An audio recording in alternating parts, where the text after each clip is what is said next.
Hello and welcome, everybody, to this interview with me, PolygonReview.com, of Sebastian Sjöberg, and QXC. Is that the right pronunciation? Yeah, that's fine. Excellent. You are the silver medalist of the Dark Horse tournament, which of course is the event played around the iNcontrol Coaching for Cash program.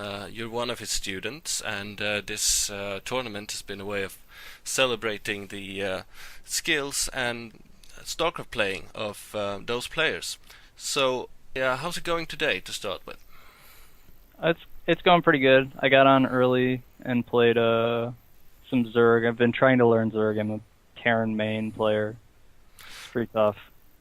I understand. We'll be talking more about the actual games in a moment, but first of all, can I ask what was it that made you interested in joining iNcontrol's StarCraft coaching program and basically pay some money to improve your skills and then compete in this tournament?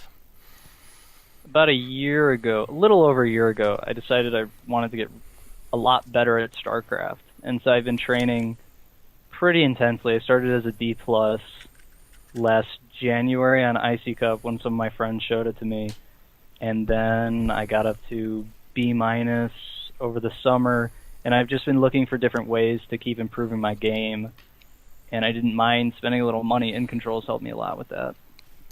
So, what can you tell us about Geoff iNcontrol Robinson as a coach and StarCraft mentor? Brutal honesty is allowed. he's he's good. I like that he doesn't hold back a lot of the time. Like he was, I think it was the second session we had. He underestimated where I was a little bit, and I ended up winning 2 of the 3 or 4 games we played. And then ever since then, I've never been able to take a game from him. So I just really like how he gives me respect by just beating me into the ground and forcing me to learn better. All right, fair enough.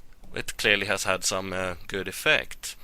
However, since the announcement of the Dark Horse tournament in January, the StarCraft 2 beta has arrived with a storm, out of nowhere, and it's looking like that game will become a most competitive title. And it's safe to say that being or becoming good at the existing StarCraft Brood War will be a great help to anyone who is trying to make a name for himself in StarCraft 2. Do you have any future pro-gaming dreams or aspirations, anything like that? That's the eventual plan of what I started about a year ago, and I just hit B in StarCraft Brood War last season. I'm hoping maybe I'll hit B plus this season, and I've actually gotten into the StarCraft 2 beta. I'm currently ranked number 9 in the Platinum division, trying to Wow, not bad. keep that up. So, if I understand correctly, you are not one of those people who's been playing StarCraft Brood War for 12 years. You are relatively new to the scene then.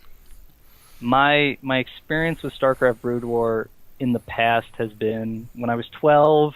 I used Black Sheep Wall and Power Overwhelming to beat the campaign. I did that too, yeah. And then I played on US East for a while, but I never really followed the pro scene. Like I had heard of Boxer, I had watched SC Legacy's Pimpus plays, but I never really understood or got into the competitive scene until, like I mentioned, just over a year ago. That is interesting because that shows that you can go from very limited knowledge to B and perhaps even B plus in a year if you work hard at it. That's very inspiring to hear. Good for many out there to get inspired by. But let's talk about the actual Dark Horse tournament, titled such because we want to celebrate the players out there who might not have that much fame to them yet, but got a lot of skill. There were some delays and some technical difficulties in the organization, but all in all, and again, brutal honesty is allowed, what was your experience of it, the Dark Horse tournament event? The thing that I really liked was it was a tournament where I was good enough that I was able to get the tournament experience. Like, if you join some of the IC Cup tournaments or some of the other big open tournaments, you get knocked out in the first or second round, and it's kind of like just playing against someone good and losing, as opposed to playing in that tournament, I had to play 14, 8, 10 games in a row right after another, which was nice. Like, I needed that experience to get ready for tournaments in the future. The thing that I didn't like was the skill level was so different. My first game was against a C- Protoss, and my second game was against a C- or C Zerg or something. So, those games weren't too great. Although the Zerg took a game off of me, which was a little weird. I was surprised. However, let's get into the real business. As mentioned, you qualified into the finals and you met SMI Magics, also known as Fallen 33. And you fought in a very fierce best of three, with commentary provided by none other than Psionic Reaver. VODs should be available when this recording is out. Check the sidebar. Can you talk us through the matches and your decision making in those games? So the first game was on match point. I, as a Terran player, spawned in the top right, Protoss in the bottom left. It opened. He went a 2-gate, pretty standard, not the kind of like 2-gate power goon where you cut probes early on to get the 2 gates up right when the core starts, but rather like a slower, more macro-based 2-gate. And I went for a fast fake double. It ended up, I think I sniped 2 Dragoons that he got a little careless with, and then I overextended myself and made a kind of bad mistake. I basically took a siege tank and 3 Marines and thought I could attack his main with it, and he took 4 Dragoons and attacked my main, and so I had to fend those off. I took some SCVs off mining, killed the Dragoons, and then we went into a pretty standard mid-game. And what ended up happening was I was turtling too much inside my natural and in my third base, and he got a bit more expansions on me. I got down a little bit economically. He crashed my third at one point and took out everything, and then a recall in the back of my base pretty much sealed it. Sounds like a lot of pain.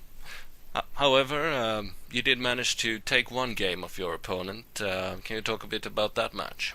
Yeah, no, it was on Destination. Uh-huh. That's the only map I would pick. It's a good map. Yeah, it's a map you can mech on against the Zerg, which is why I really like it. Indeed. So that game, I opened fake double again, and he did the same 2-gate build. Took my third pretty early. Had a good time just keeping on the economic pressure, taking the bases.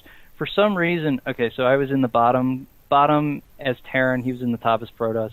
He wasn't taking the 2 side bases on the right, and he was trying to expand all the way down the left, taking my bases. Controversial. Yeah, it didn't make a lot of sense to me, because it's way easier for Terran to take that left side when he's on the bottom, rather than to try and push up into the top right. Arguably so, yeah. Yeah, so we went into the mid-game with this going on, and then near probably the 20 or 30-ish minute mark, I realized he was taking my bases. And so I pushed out to the side, took those out, and then just kept pressuring him, kept harassing his left mid with vultures, and then I ended up sneaking a hidden expo in his mineral only in the top right-hand corner. All right, that sounds like a nice win. Well, that's the most exciting part was when I discovered that he had about 10 carriers. Oh. In harassing his base and attacking and all that, I hadn't been scouting. So these 10 carriers or so come out, but I noticed they didn't have any upgrades, and I had 3/3 Goliaths. So from there on, I got 30-ish Goliaths, and there was just not anything he could really do. He was running out of money. Come prepared and you shall succeed, they say, and 3/3 Goliaths certainly are good preparation for most things. Well, that's a win indeed. And in the third and final game, what did Magics do that threw you off? So, I guess I was feeling some of the pressure from the tournament. I felt like I had to really work hard in the second game to get that win, and I wasn't sure if I'd be able to do that again, so I went for a more aggressive, cheesy kind of style, and I went for a 2-fact push, and then I added 2 more factories, tried to do some 4-fact stuff off 1 base. He stabilized on 2 bases, and I didn't feel like there was anything I could do at that point, and I GG'd and left. Well fought indeed. As I said, everyone should check out these matches. They are not your conventional games, but they do contain a lot of nice moves and good skill. And with commentary by none other than Psionic Reaver, they are good entertainment. I wish you the very best of luck in your coming StarCraft endeavors, and hope to see you in the next Dark Horse tournament, or whatever we will call it that time, and indeed in StarCraft 2. Any final shout-outs or taunts or celebrations you want everyone to hear? Just keep trying. To all the guys who have been fighting and trying to rank up, just keep going. There's hope. I've seen it. I would agree. To that we all say, GG.